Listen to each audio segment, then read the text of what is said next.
And we are back to talk about one of the most surprising news coming out of the Game of Thrones Ice and Fire sphere right now, and it's that HBO has decided to flip off Dave and Dan. In hindsight, flip off Dave and Dan by announcing that they want to do a Game of Thrones-esque cinematic universe movie.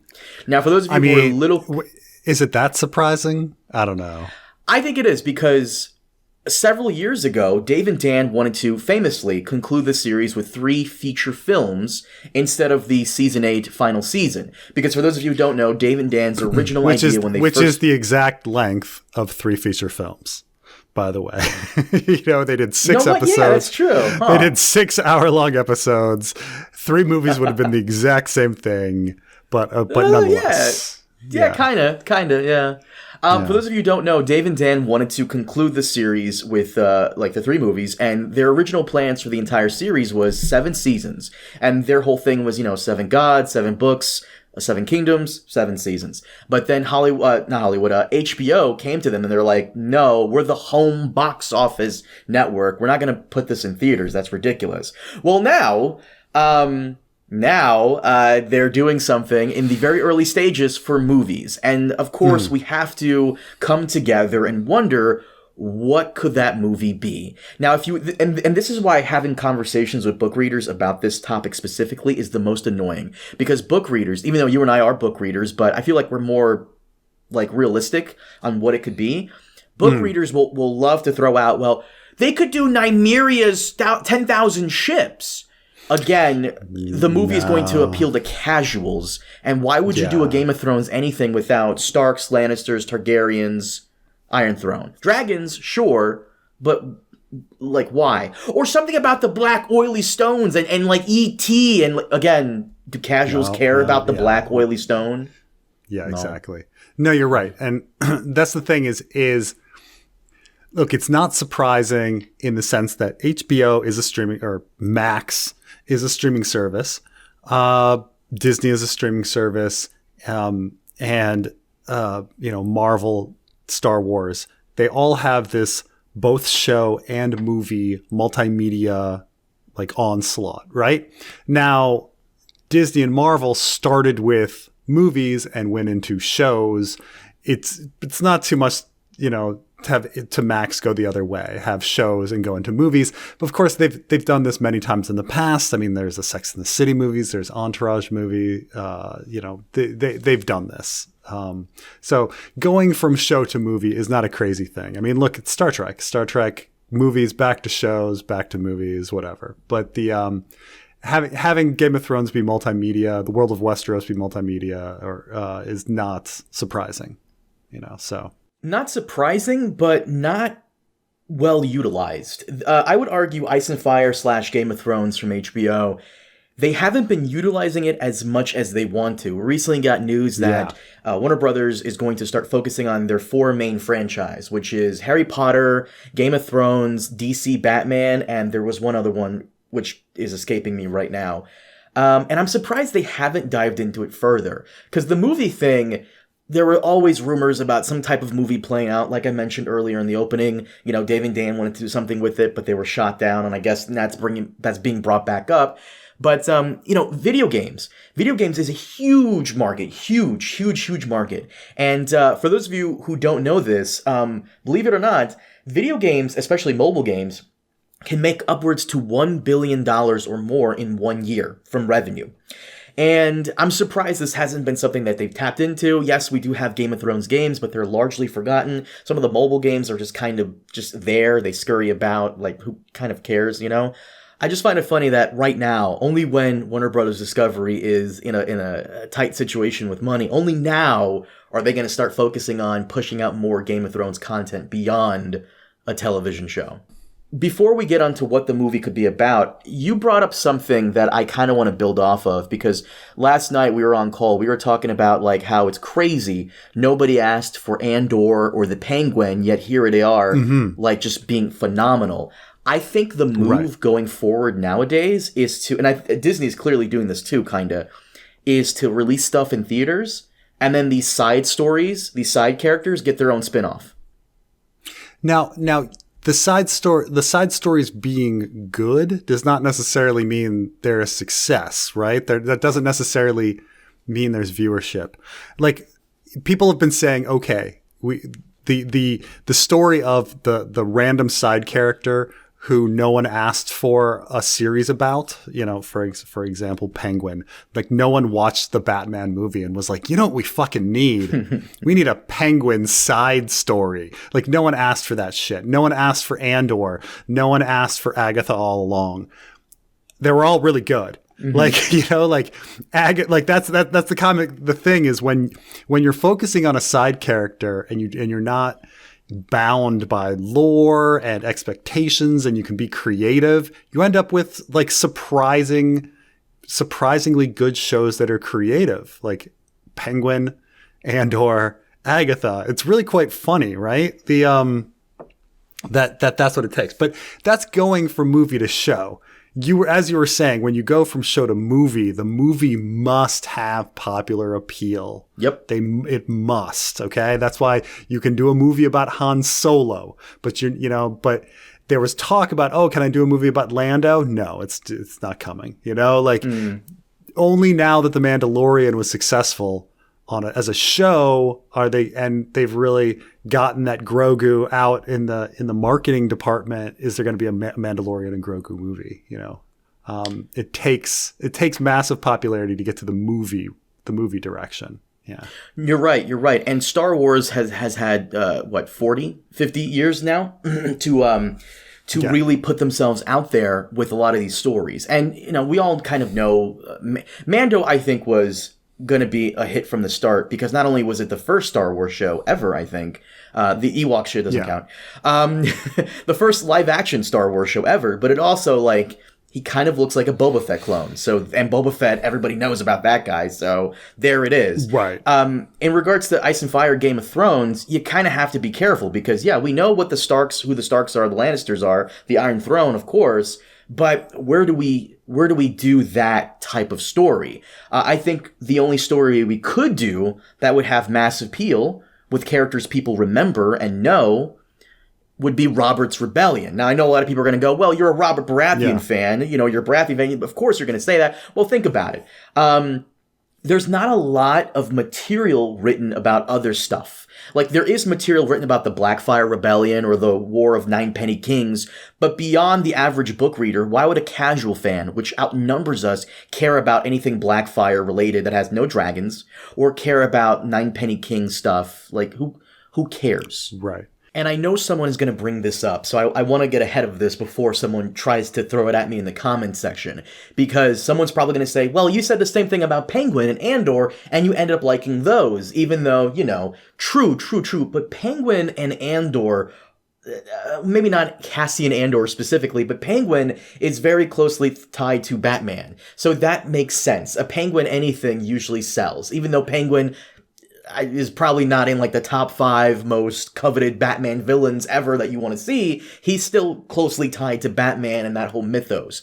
As for Andor, that was a special case, because even though no one really knows or cares about who Cassian Andor was, even in Rogue One, he wasn't the star, that still takes place largely within the Star Wars universe, and Star Wars fans obsess over everything Star Wars. Stormtroopers, TIE fighters, all that crap. The Empire, all that stuff. And Tony Gilroy was in a very unique position to make a phenomenal show. Could they do the same thing with a Ninepenny King show or a Blackfyre thing or Nymeria? Sure, 100%. All of this stuff could very well be the Ninepenny, like all these random ass spin-offs that have nothing to do with the series. It could all do very well, just like Andor did, but I don't think HBO and their parent company, Warner Bros. Discovery, is in a position to take a big risk right now, especially when they're not having a good time financially. They need a surefire hit. They don't just need a hit where it's going to do very well. They need something to do amazingly well.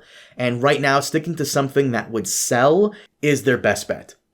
I agree that you need to have established character that everybody loves and that people know. So yes, I think if you're talking about what could be a Game of Thrones movie, I think Robert's Rebellion is absolutely an option. I think other things that could work as a movie would be the Jon Snow series idea. People would probably go see a Jon Snow movie. You're back on but that? Of course, Kit Harington already said the snow idea was dead, so we know it's not that. But I think that would probably work.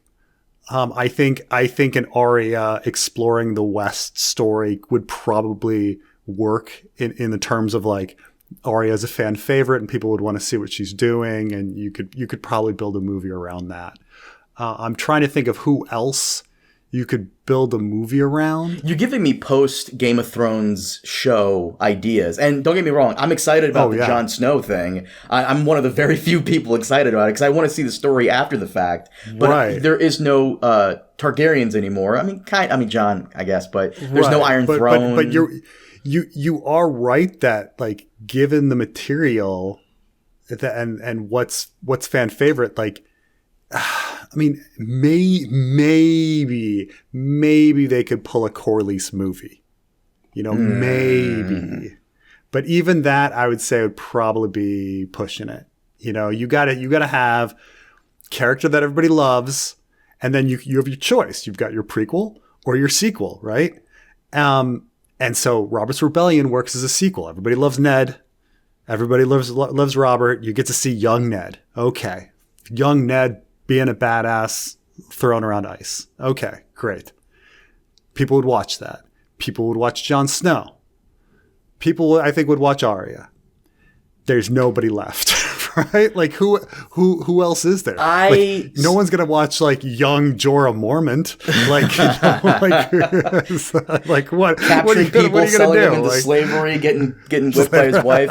But okay, well, here's the thing. Here's where I'll push back on this. As much as I want to see a post Game of Thrones Jon Snow story, does Kit Harington have that star power?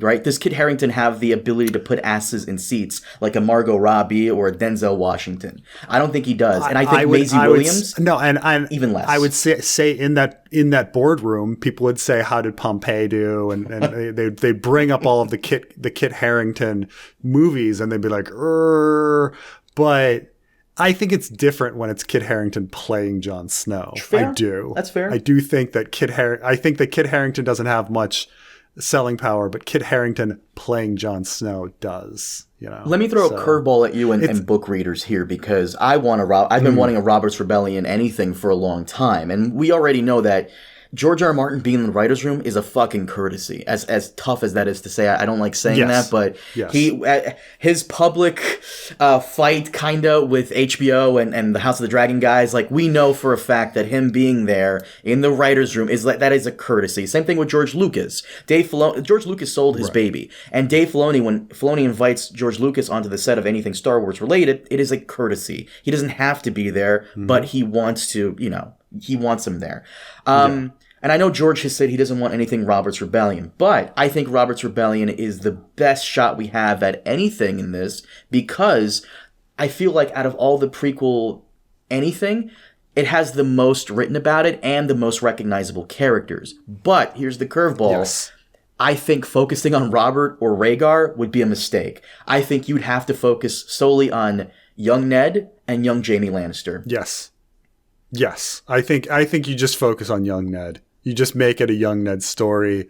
He goes off to war, and you focus on him, like coming to the to Mary Catelyn. You focus on the Battle of the Bells, and then you focus on the Trident or something, and then you focus on like the Tower of Joy. Well, the reason I say that Jaime needs to be in there as well is because we as the audience are watching these two characters and how they're dealing with the rebellion. Ned is the shy wolf, and by the end of the war, he's this man who's more confident and more steadfast, and Jaime, a confident guy, has been used and manipulated by the Mad King and his sister, and at the very end, he's just very unsure. They kind of meet together. It's like poetry, it rhymes, because that's how their stories kind of ultimately end in the rebellion. You make Jaime the B plot and Ned the A plot, and then you have the two come together. And but remember, And before anybody gets on my case about this in regards to Rhaegar, we don't know a lot about Rhaegar. We know that he kidnaps Lyanna, tournament Heren Hall, kidnapping Lyanna, and then he's gone. He's gone for 8-9 months, and then he comes back at the 11th hour to fight Robert on the Trident and then die. And of course, you can't really have Robert's Rebellion without Robert Baratheon, but I would argue that we shouldn't focus on Robert, because we also don't know a lot about what he's doing during this time. And before anybody goes, yeah, we do, you're right, we do, and it's mostly just him fighting, fighting, fighting. We need someone to do the emotional heavy lifting, and I don't think Robert is that person. Because, again, there's not a lot written about him in terms of story and character, mostly just battle, battle, battle. So he can be our guy that just battles, but I feel as though Ned and Jaime carry everything in terms of emotion, in terms of character-driven story, and I guess you can throw in Robert in there in the back as the guy who's just, swinging his hammer and kicking ass. The only other thing that besides Robert's Rebellion, and these are my ideas, and I don't think this is a good idea, but I think one of the other things that they might be considering is a movie version of the Heren Hall stage play. Okay. Right? Like, this is a common thing, like with Chicago or Wicked or whatever. They, if a successful musical is made into a movie, the Hairspray musical is made into a movie. This is a common thing. So maybe they're thinking, and I don't know when the Heren Hall musical is supposed to come out, but maybe they're thinking that, hey, if it does well, we can turn it into a movie. I could see that, but at the same time, I would also say why that's a big gamble because not a lot of big things happen. Yes, Rhaegar crowning Lyanna the Queen of Love and Beauty, huge pivotal moment in the history of Westeros, of course. But for big screen, right. It's also the timeline is a bit off because in order for this to happen, I think the earliest they say the stage play will come out is in 2025, in London. And the thing is plays and development for plays are notoriously delayed a lot. So perhaps it'll probably get pushed into 2016. Then you have to see if it's successful. You have to let it actually have a run. And then start development of the movie. So you'd be talking about like, why would they be having movie talks on stuff that would not be happening for 3, 4, 5 years? So, but it's an idea of what they could be thinking, transitioning the Heren Hall stage play to a movie. No, that makes a lot of sense. And I also find it kind of funny how like, I wonder if HBO saw that, they're doing a Lord of the Rings film, The Hunt for Gollum, and they're like, you know what, we got to get on that. Maybe movies are doing more are generating more revenue than TV shows are right now. So, because I know TV shows are probably not getting the return on their investment. It takes like over $100 million to make everything nowadays. Something that's like 5, 6, 8 episodes. Yeah, and. I'm not saying movies don't cost as much, but man, it seems like people going to the cinemas and just, spending a lot of money and, marketing the movie overseas. It seems like that's making more money than doing shows right now. Streaming took a large gamble in the last 5 years, putting out all these shows, spending all this money, doing all this stuff. And I guess it's just not working out and they want to go back to the cinemas, which makes a lot of sense to me. It's so funny. By the way, The Hunt for Gollum is just like, it's just so funny that they're so desperate for stuff that they're going to go for that. Cause I think, right. The Hunt for Gollum, like that's based on appendices again, isn't it? I think so. Like, yeah, like getting information. Oh man.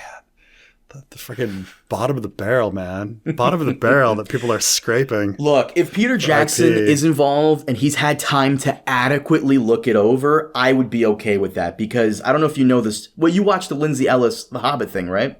Yeah. It was Guillermo del Toro. For those of you who don't know, it was Guillermo del Toro who was doing The Hobbit. And then for whatever reason, like they just, a lot of holdup. And at the very last second, Guillermo del Toro backs out because something was happening. It was taking too long to get made. And they brought in Peter Jackson. And apparently Peter Jackson was writing the script to The Hobbit as they were filming, which is why it just felt so disjointed and just not really that good.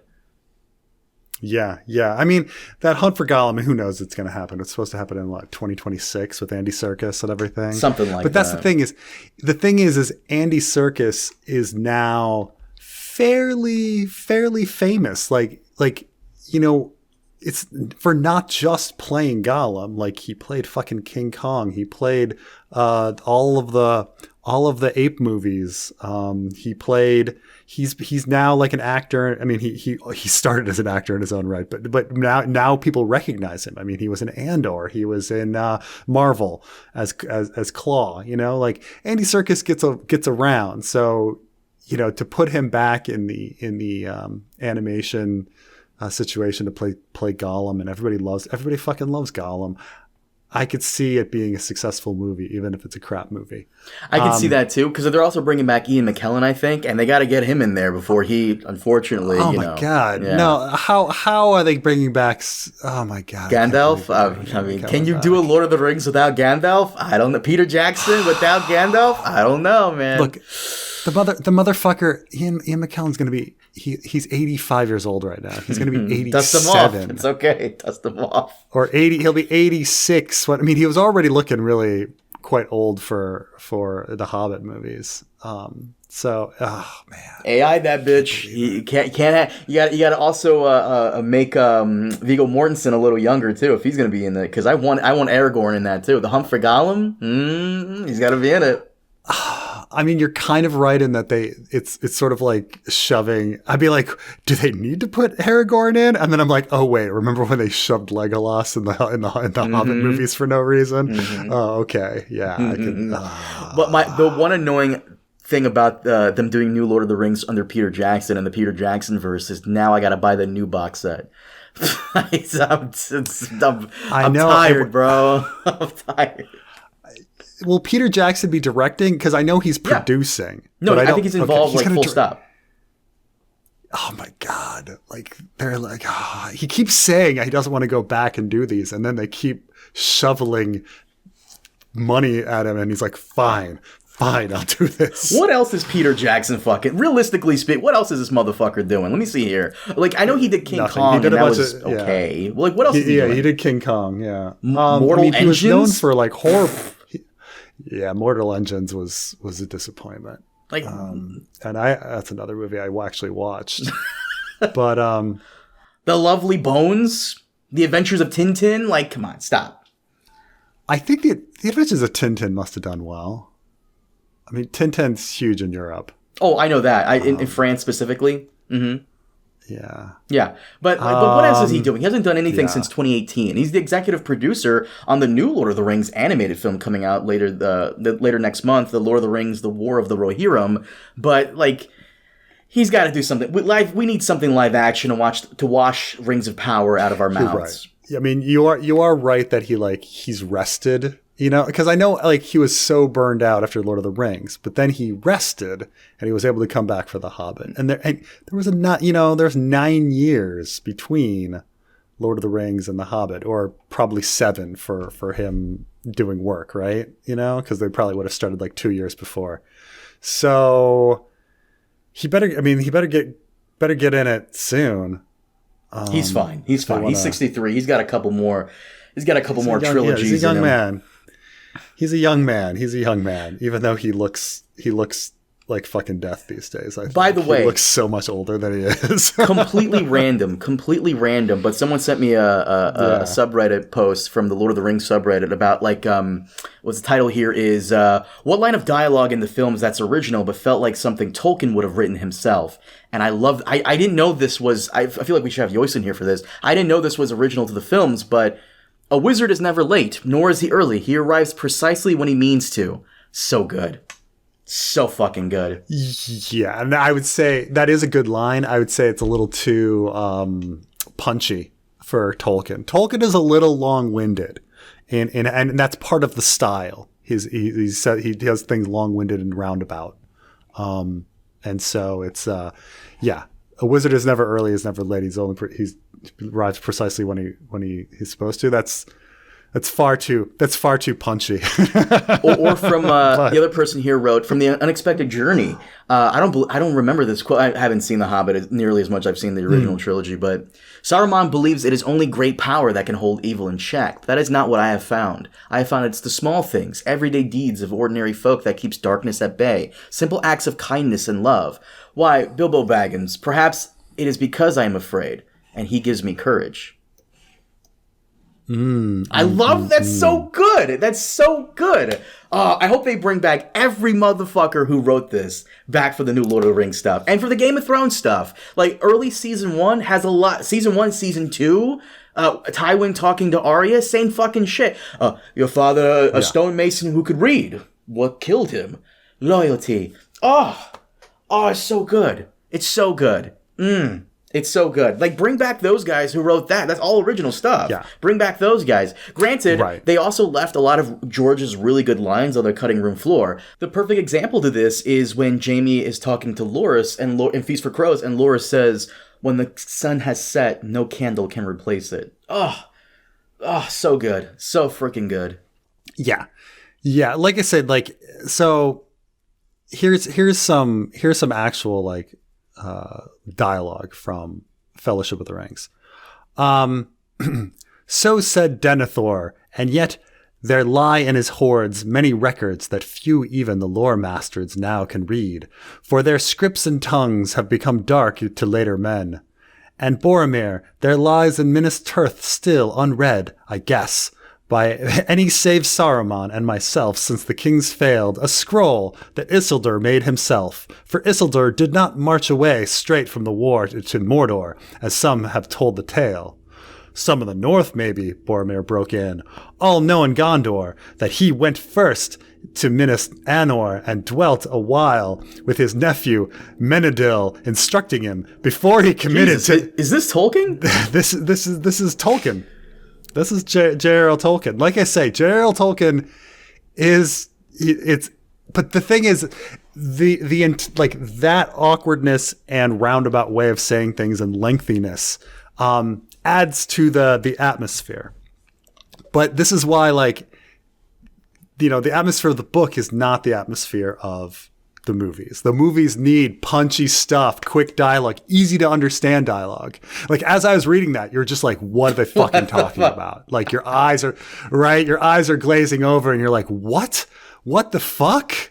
Like, from the first my heart misgave me against all reason that I knew, said Gandalf, and I desired to know how this thing came to Gollum. You're like, you need simpler dialogue. You need punchier dialogue. Yeah. Like this one here, this person says, because Boromir says this in the first one, he goes, have you seen it, Aragorn? The white tower of Ecthelion, glimmering like a spike of pearl and silver, its banners caught high in the morning breeze. Have you ever been called home by the clear ringing of silver trumpets?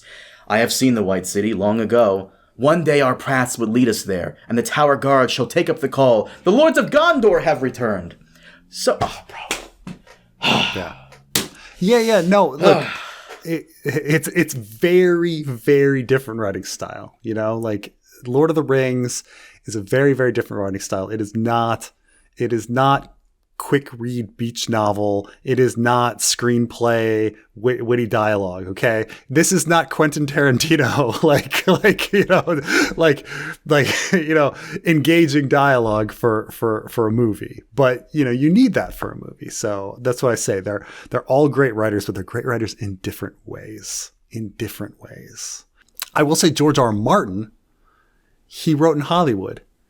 And so he knows how to do the punchy. Well, I mean, his dialogue was punchy before, but he went to Hollywood and it became even more Hollywood. And then he went back and he created his books. So in many ways, the appeal of Ice and Fire is the fact that it's got really good dialogue crafted from a guy who worked in Hollywood for a while. So, Well, they also kind of like condensed it a little bit, in my opinion. It made it better in some instances. For example, Jorah, in the books, he says, there's a savage beast in every man, and when you hand that man a sword or spear and send him forth to war, the beast stirs.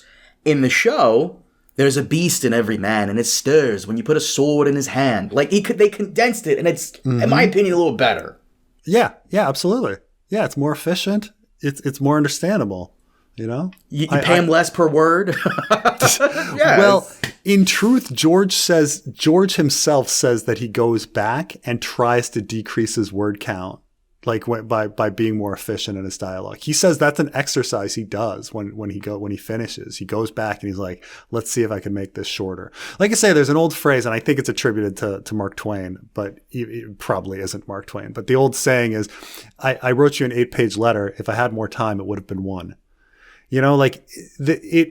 Writing efficiently is a real craft. And, Lord of the Rings, let's be honest, it's not efficient.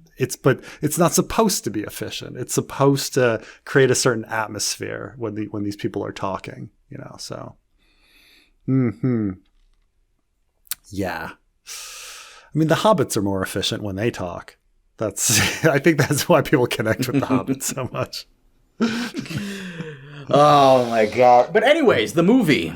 See what happens. We'll see what happens. Preston, you mind if we wrap it up here? Sounds good. Guys, thank you so much for joining us. As always, we'll see you next time. Have a good one.